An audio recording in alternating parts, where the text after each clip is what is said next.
Mom finds out her teen daughter is a psycho killer. Miramar Police Department. Yeah. How you doing, ma'am? I'm waiting for my sister to go over there. What happened? What happened? I just here to speak to you over here for a second. Oh, Lord. Right now, there's an investigation, and I guess it's your daughter. Yeah, that's my Your daughter. daughter, her name came up, so we have to keep everybody out of Martin. Police arrived at the home of 17-year-old Christy Parisienne, where her mother was informed that Christy had become involved in a strange and violent incident.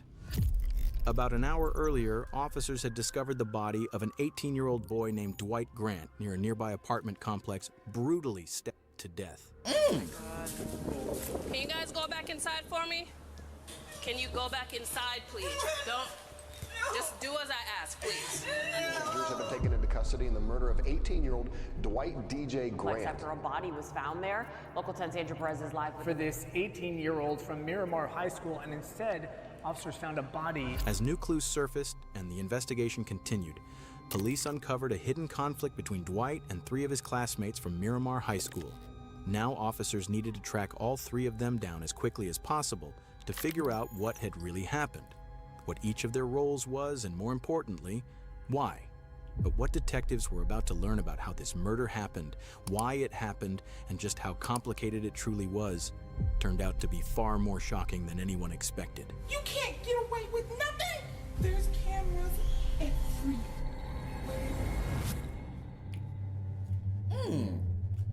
That is juicy. Everything started on a Sunday evening.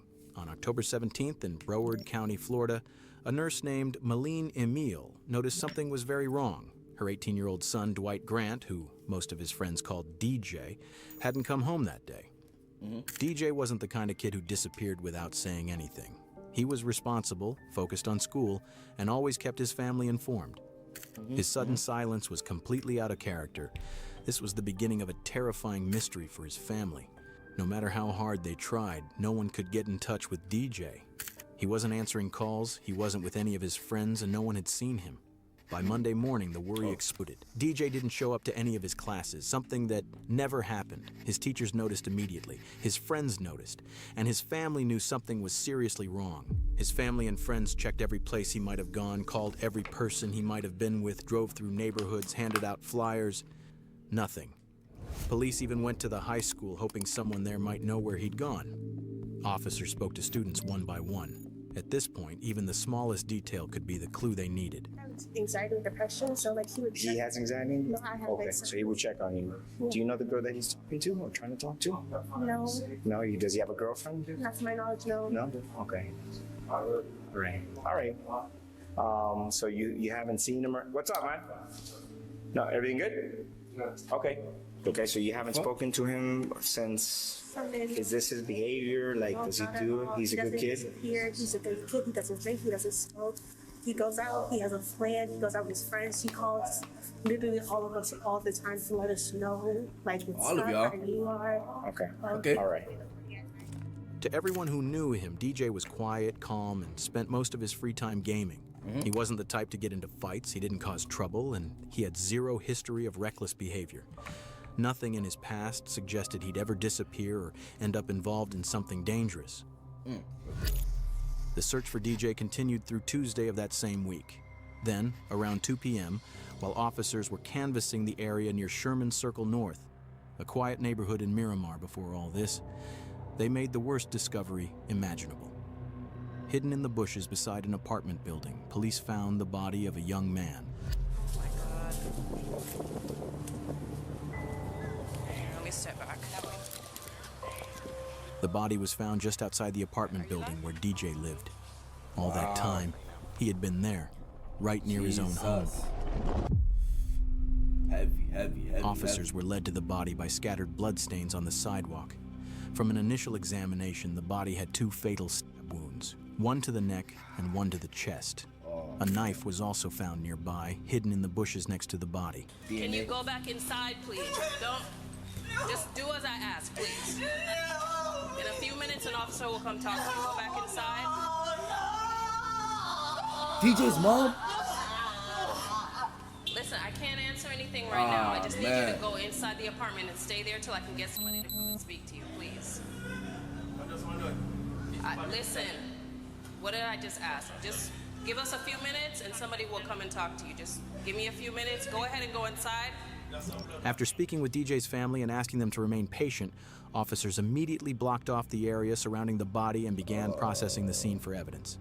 4 officers were on scene working to secure the area, search for evidence, and confirm the identity of the victim as quickly as possible. Does this all happen aquí abajo? Aquí abajo. Sí. Ahí abajo del stairwell que está ahí había mucha sangre, and you can see that probablemente están tratando de limpiarlo. Hay una cámara aquí, hay 2 cámaras aquí, y hay una cámara en esa esquina donde lo tiraron. Sunday. On Sunday, he went missing Sunday. Miramar is a quiet, close-knit community where news spreads fast. So when word got out about the brutal discovery of an 18-year-old's body, tips started pouring in almost immediately. Several people came to police headquarters, hoping the information they had might help. Among them was a woman who walked into the lobby holding her teenage niece's phone. She wanted to tell police about a private group chat that had caught her attention. At the time, officers had no idea that this small piece of information would end up being the key to solving the entire case. Okay. Can you just give me a brief rundown? I'm so sorry. I know I've seen on the news that they found a body over by Sherman Circle, and they keep showing a picture of the kid that goes to Miramar High, saying they can't guarantee that it's him, basically, blah, blah, blah. Okay. But on my niece's phone, all the texts are coming through with that they're her friends. There's people from school there, and they know it's him. I just came here because my niece was telling me that she had got these texts from this girl yesterday from the modeling, and she said it was the most traumatizing day of her life when she seen him yesterday, which would have been Sunday. Yeah. So in my mind, 1 and 1, I'm not saying she did anything, but I'm not saying I can't come here and not show you either, because she keeps saying tells everybody in how many people she's killed and she's in a gang. Which I mean, and it could be just to be.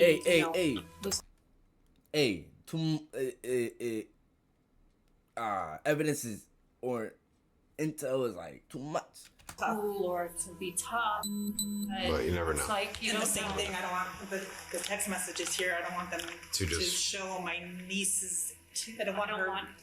Like I don't her want her to associate Right. with, okay. By the next day, Wednesday, the victim's identity was finally confirmed. Yup. The body belonged to DJ Grant, the Miramar High School Even student the who had been mom knew. reported missing. And Nicole, there are still so many more questions than answers at this hour. Our officers came out here because they were helping the search for this 18-year-old from Miramar High School, and instead, officers found a body in the bushes. Now, police had to start putting the broken pieces of the puzzle together. The evidence from the crime scene, and more importantly, the group chat that the woman had brought to them. Inside the chat, police found disturbing messages linked to 3 teens, 3 names that within hours would become central to the investigation: 17-year-old Andre Dexter Clements, 16-year-old Jaslyn Smith, and 17-year-old Christy Parisian. Without wasting any time, officers began tracking them down. Yep. Christy was the first person police went to. Yep. Miramar Police Department. How you doing, ma'am? So, right now there's an investigation. Mom about to have a panic attack. Yeah, that's my daughter. What we're gonna have to do is we're gonna have to keep you out of the house for now. Me? Yes. Look at she's being heavy, Nothing man. has to do with you personally, but we have to keep everybody out of the apartment. So if there's anybody else in there that's in there, No, the sister, she's at work right now. but nobody else is inside. No, only When 12 you of get us. you got shoes on, okay? So we have detectives that are going to get a search warrant. Okay. So right now, we're just going to make sure nobody's inside, and then we're going to close the door. And then we're going to wait for the warrant to get here. And then When I come back. When I come back, no. as soon as you're done with the search warrant, then Today, go back no. in. Can I take my phone to call my sister? Is okay? Take my phone? My phone is right there. Can I call her? Because I'm working on her to Well, go. right now at this point, we already gave you, notice that nobody can go back inside. Can you take my phone for me? This is right there. By the way, is right there. You see my phone right there? we really got to follow protocol. At this point, officers didn't have a warrant, did you have your so they phone on wouldn't you? allow Christy's mother to go inside the house. She waited outside with them until another law enforcement member arrived with a warrant. Okay. While they were waiting, she told them that earlier that day, Christy had left her a voice message about the murder. Because of that, they changed course and retrieved the phone so the message could be played.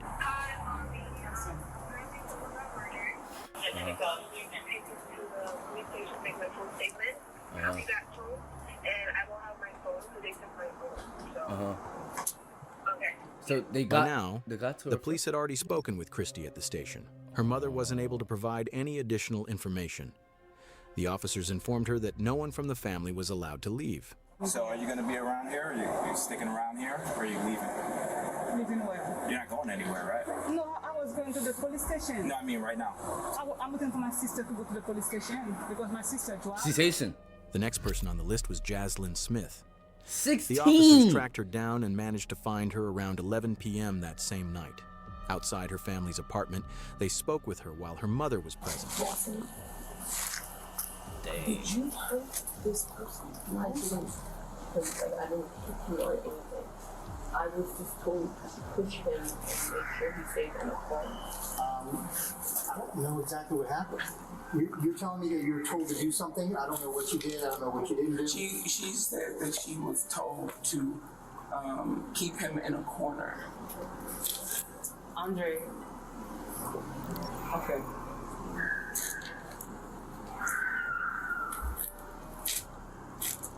Andre told me that somebody had pissed him off, or somebody was messing with somebody else's girl or something. It had to do with some type of chick. And that he was upset and that he needed some backup for his fight. He told me it was just a fight. Jaslyn had been told to trap DJ in the stairwell. Andre needed backup for the fight, which was apparently over a girl, Andre's ex, who was now involved with DJ. You guys don't have to stay here. You do not have to talk to me. Are you going to arrest my child? No, I'm not going to arrest your child. I want to hear what she has to say, but I wanted to reiterate because I said it to you and she wasn't here. He told me to dress up in all black and follow him. Andre? Yes. I want to do rag and everything. He just said, do this for me. Just help me out with a fight. We're fine. We walked all the way there. And walked up the stairway. And Chrissy was there. Chrissy had seduced him from what I know. I was trying to just pretend and forget that it didn't happen. I already knew that if something like this was going to happen, I already knew the cops were going to show up sooner or later. What? You would have what? The worst, Mom. What do you mean by preparing yourself for the worst? If they send me away, Mom. According to her, the mastermind behind the whole murder was Andre. He even picked out the colors of the clothes, and the plan was just a fight. Jaslyn clearly tried to downplay her own role and choices. But over the next half hour, the officers, and even her mother, would unintentionally learn the truth from her words, shocking them to their core. Let's hear it. Things her 16-year-old daughter had done were far beyond what her mother could have imagined. Detectives were still putting the pieces together with no clear reason to make an arrest. But Jaslyn knew what was coming. She knew there was no escape, and she had already prepared herself for the worst. Because by everything I've already said, I'm an accomplice, and I know this, and I'm sorry. Come here, I can't. Come here.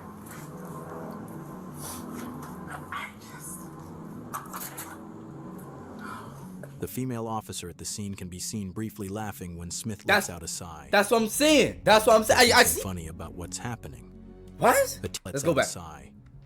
But there's nothing funny about what's happening. That's what I'm saying. The teenager has been killed, and Jaslyn has just admitted her role in what happened. She's now given police a motive. Andre had found himself in the middle of a high school love triangle between DJ and his ex-girlfriend. That's when the dark thoughts started, and the plan began to take shape. A plan that would need help. Before Sunday, before any of this began, Andre had reached out to her. He told her about the planned fight and the help he needed. Now sitting in a police car beside her mother, the officer asks Jaslyn to walk them through everything, step by step, starting from that moment. So I'd like for you to kind of tell me, step by step, on how everything occurred, you know?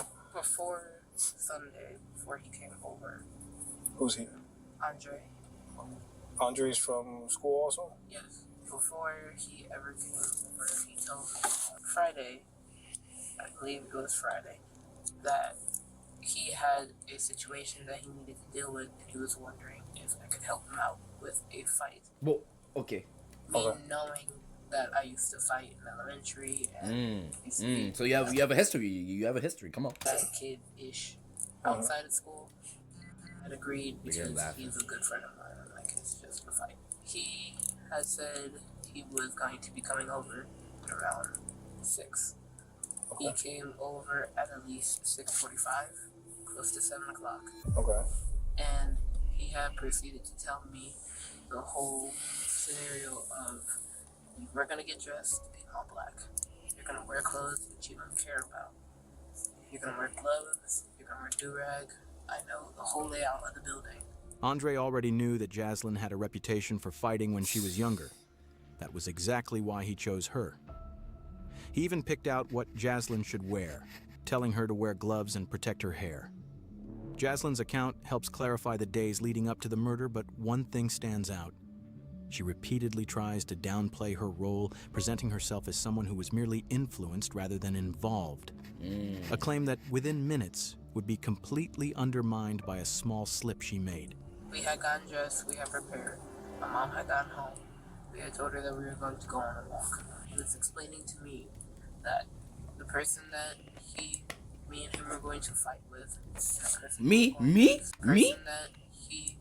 and him were going to fight with. To me. Oh. The person that me and him were going to fight with. Me and him. And Chrissy was going to seduce him. Wow. So Chrissy's gonna like raise him up, get him, you know what I'm saying? And then they're gonna catch him lacking. Andre and Jackson. You'll catch him lacking. I know you're thinking about. Had messed with a girl that he knew and had. Wait. Let's break it down. Jackson said, messed with a girl that. Messed with a girl that he knew and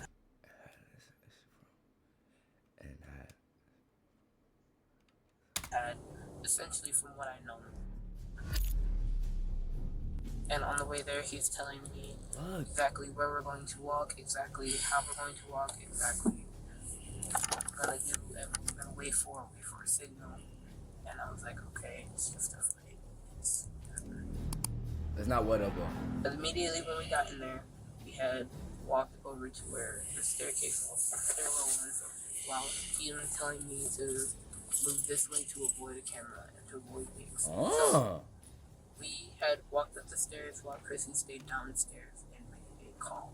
Me and him were upstairs. He's just talking to me. We're relaxed. We're chill.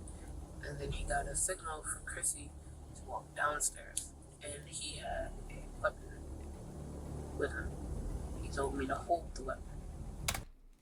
Oh, you're cooked.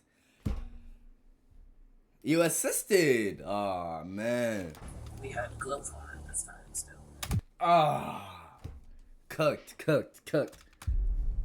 We had walked down the stairs. He had approached the boy, and Chrissy had moved back and walked down the stairs. Did you know this boy? Or no? Okay. When we lies, the boy tried to make a run with it, run for it. After Andre approached him and was like, "Yeah, we have a problem." He has me standing behind. Chrissy looked at me, and he made a run for it, and I'm like, "Okay, weapons just for intimidation. I'll put this down." I ran and I helped Andre to tackle him and put him onto the ground. Jaslyn uses the word weapon. Even though she's detailed and specific in almost every other part of her story, she keeps this part vague. We already know DJ was found with 2 stab wounds, so whatever the weapon was, it clearly wasn't a gun. What that weapon actually was, and why Jaslyn avoided naming it, becomes clear later in the interview. And it's something that will shock you. Andre asked for the weapon after explaining to him that he was going to kill the other boy. He had asked for a weapon, and I just handed it to him. Oh, come on. I don't know about this, but I'm like, okay, maybe you're joking, because me and Andre are playful. We like to mess around, and we play like Oh, man. Just very like sibling type. Oh, man. But this time, nothing felt like a joke. The weapon he used, the level of planning involved, his behavior, and the sheer intensity of the violence he unleashed all point to the same conclusion. This was a planned killing, not a Facts. spontaneous act. Come on. He proceeded to take out a small weapon and attempt to stab. And he was failing, and I was just like, okay, I didn't see it because I'm holding his legs. So I'm in a position where I'm holding both of his legs. Y'all jumping him. And I just feel poking right here. Jaslyn claims she didn't know Andre's full plan, but she did admit that she helped, holding DJ down. As disturbing as that is, Jaslyn never stopped or showed regret during the attack, not when DJ was begging for help, not even as he was slipping in and out of consciousness after being stabbed. And then he had another smaller weapon, and he took that out, and he stabbed him right here. Also, the boy was just like, I would have been crying, yo. Just choke me out or like end it because he kept going in and out. DJ knew he was dying. Under the pressure and pain he was in, he begged Andre to choke him and end it quickly. Andre ignored him and stabbed him again. Wow. After that, DJ went unresponsive. He stopped struggling and tragically died at the scene. In Jaslyn's version of events, she says she was told to do what she was assigned without asking questions. As the confrontation escalated, she says she didn't fight back because she was terrified of what might happen. Throughout her account, she places nearly all the blame on Andre. That explanation mostly holds up until Jaslyn slips up. In the middle of her story, she mentions a detail that seriously undermines her claim that she didn't know this was a murder plan, and instead places her right at the center of it. Because prior to this, he had told me that this was the first person he had ever killed. Prior to this, he had told you that? When we were at the house, we were just talking about the whole plan of what to do, what was going to happen, but he never told me that he was going to kill somebody until at this time. Like, this is the first person. I'll leave it here. I'll ask Chrissy. I'll leave. That single detail changes everything. It shows that Jaslyn knew about the murder plan long before it happened. Now her story starts to crack. It directly contradicts her earlier claim that she had no idea this was meant to be a killing. At this point, it's clear she was far more involved in both the planning and the decision than she had admitted. That's when the officer shifts the focus and asks about the weapon used in the attack. I'm assuming it's a knife then that he had? There is a knife and there is A machete. A longer what? A sword. Okay. A knife is something that can be easily concealed, but a sword isn't. Hiding something like that would be almost impossible. It's hard to believe that Jaslyn and Christy could have been around Andre all that time without noticing the sword. Now detectives finally have enough pieces to start shaping a version of events that's much closer to the truth. But before moving forward, they still needed to make sure the physical evidence matched the story. So you saw the big sword when he first showed up here in the first place? I didn't see it exactly. I saw that there was a bag with it, and I was like, okay. Because somebody else had taken everything out of the house behind us, and I didn't know where that was. And I believe it was either in like a jacket with him, or with Chrissy in an extra jacket or in a bag with them. Jaslyn could tell detectives were zeroing in on one key detail. She knew about the sword before they ever left the house, and that meant she knew the plan from the start. Yeah. She tried to distance herself from it, saying that when they left, Andre grabbed a small knife and a larger sword, but she claimed she didn't actually see the sword at first and assumed it was already in the bag. Detectives weren't convinced. By now, there were too many gaps in her story. The teens believed they had pulled off the perfect crime. They killed someone in broad daylight in a tucked-away stairwell inside a busy apartment complex, avoided security cameras, and left no direct eyewitnesses. If the group chat messages hadn't surfaced later, they might have gotten away with it. But everything started to fall apart after the attack. They dragged DJ's body into the bushes, packed the weapons and supplies into a bag, and returned to Jaslyn's complex. There, they made a serious mistake. In an open, grassy area, clearly visible from nearby apartments, they started a fire and burned the bloody clothes using gasoline. As they sat there, shaken, but still hoping they were in the clear, a security guard spotted them. In that moment, the cover-up ended, and he wasn't the only one watching. Another resident had seen them too and later told police exactly what she saw. The two girls, they were just standing there, but they weren't moving much. The chubby girl, she was just like moving back and forth, but like standing in the same spot, but moving a little bit. And then the guy was moving around the fire, just throwing more gasoline. I didn't see their face, but I saw their body shape. And seeing them on the photos, you could picture them, especially the chubby girl.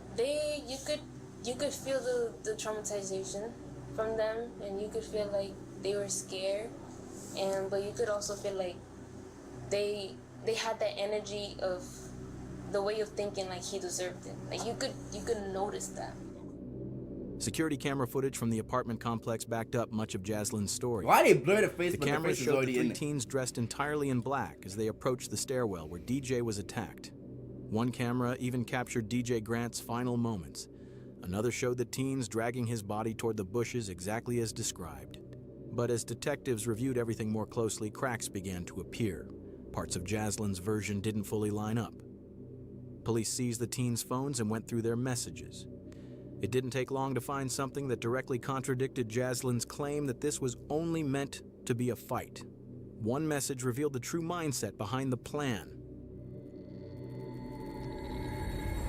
White DJ Grant was killed back in October, and for months now, the three teens that are accused in his case have been kept in jail. All the evidence was clear.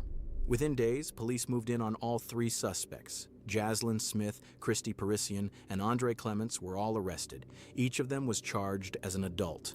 All three were charged with tampering with evidence and conspiracy to commit murder. This 2020? Christy and Jaslyn were each charged with second-degree murder.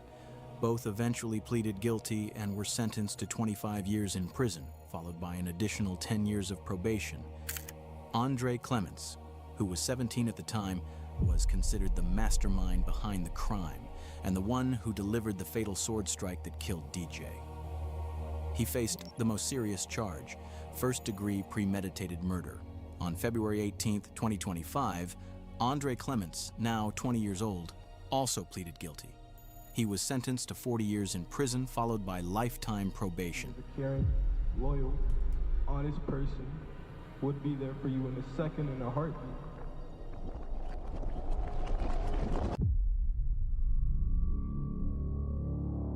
Ah, man. Wait, what? Heavy. That was a heavy story, man. Man. But back to daily uploads to catch you in the next video. Peace. I went home straight to the computer. My mum told me to turn it down. A couple years later, I'm in the jeweler, picking up stuff that I only dreamed about being able to afford. I bought my dad a brand new car, straight off the showroom floor.